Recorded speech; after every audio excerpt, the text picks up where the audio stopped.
Ini lagi musim haji.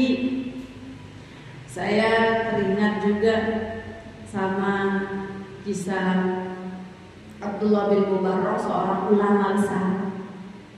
Ya, beliau tuh menanyakan ketika beliau sudah haji, seorang ulama ini nanya ini, kira-kira saya tuh hajinya diterima gak sih? Kalau jadi orang yang dekat sama Allah, enak ya dia bisa dapat petunjuk. Ya, para mursyid ya luar biasa, guru-guru yang mendekatkan dirinya kepada Allah Subhanahu wa taala. Ada seorang ulama nih, dari jutaan umat Islam yang melaksanakan ibadah haji, siapa aja yang ibadah hajinya diterima? Saya kayaknya salah satunya nih. Ternyata kata malaikat disebutkan pada tahun ini tidak ada umat manusia yang ibadah hajinya diterima oleh Allah Subhanahu wa taala. Semua ibadah hajinya ditolak sama Allah. Kaget ulama itu. Mereka sudah mengeluarkan harta, sudah mengeluarkan tenaga, mereka sudah mengeluarkan jiwa raganya untuk pergi haji, ibadah kepada Allah. Masa nggak diterima ibadah hajinya? Tapi ada satu orang yang gara-gara dia semua umat manusia diterima ibadah hajinya. Gara-gara satu orang ini. Emang apa amalannya orang ini? Bisa membuka pintunya langit sehingga bisa diterima semua haji, jamaah haji pada tahun ini yang puluhan juta orang berangkat ibadah haji. Orang ini namanya Fulan, rumahnya di Fulan. Didatengin tuh sama ulama tersebut tuh ke tempat itu dan dilihat di situ, ya, ditemuin di situ. Ternyata ada seorang suami istri, rumahnya mah biasa-biasa aja. Orang yang kalau disebut orang yang kurang mampu ya termasuk orang yang kurang mampu. Didatengin sama banyak orang, sama tamu-tamu didatengin, dikasih selamat ya habis berangkat haji. Saya nggak habis berangkat haji. Iya, saya nggak berangkat haji. Yang bener orang ada kok. Banyak orang yang ketemu dia di Mekah, di Madinah, ketemu dia ketika beribadah haji dan dia nggak merasa saya nggak beribadah haji. Tanyain ulama tersebut, apa yang membuat amalanmu sampai diterima oleh Allah Subhanahu wa taala? Segala amal ibadahmu, bahkan segala amal ibadah orang yang berangkat haji pada tahun ini.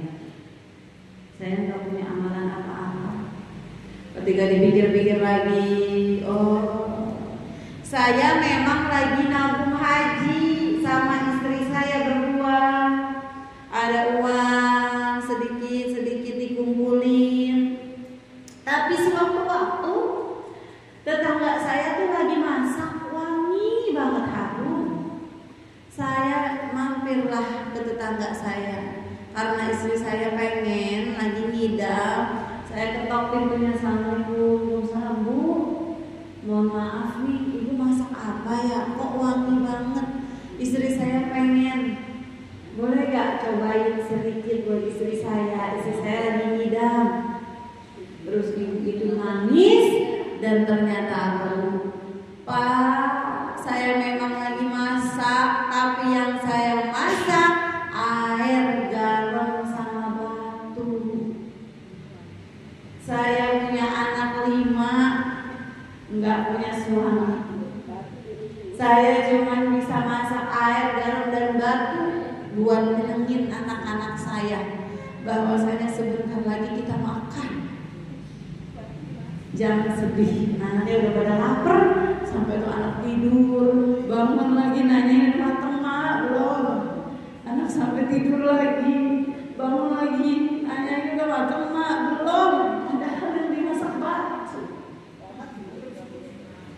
Akhirnya bapak ini yang tadinya mau minta masakannya, mau minta makanannya, dia pulang, dia ngomong sama istrinya, dia bersepakat sama istrinya, kita cuma punya duit, ada duitnya di dalam tabungan, tabungannya bakal tabungan haji. Lillahi ta'ala, Bismillah, biarin kita nggak bisa berangkat haji, tapi kita bisa bantu anak yatim dan janda ini. Insya Allah, itu salah satu ibu.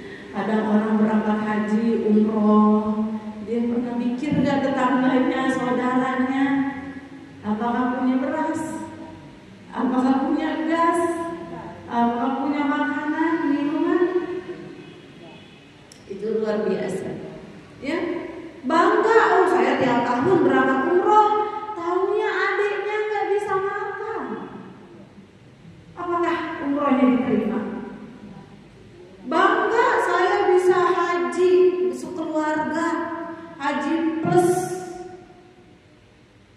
Tapi ternyata dia punya saudaranya yatim, buat makan sehari-hari susah, bahkan dikejar-kejar utang sana sini. Hati-hati Bu, jadi kita nggak boleh bangga sama ibadah kita, ya. Kita nggak tahu mana ibadah yang diterima, mana ibadah yang kami terima, ya. Jadi ayat lillahi ma fis samawati wa ma fil ardh itu ayat kita pasrah kepada Allah Subhanahu wa ta'ala. Sama kayak ibu nih sholat duha. Kenapa sih sholat duha?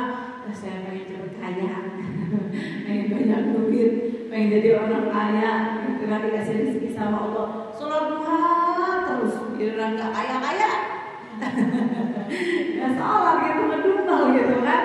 Jadi pasrah aja, ya bukan karena pengen kaya, pengen dapat rezeki, pengen itu, tapi karena tugas kita memang disuruh sama Allah untuk ibadah. Udah wa ma khalaqul jinna wal insa illa liya'budun. Udah, emang saya disuruh ibadah sama Allah. Udah gitu aja. Ya Bu ya. Bagaimana nanti di akhirat kita serahkan semuanya kepada Allah. Allah yang mudah-mudahan amal kita nggak sia-sia. Panjang umur sehat buat ibadah.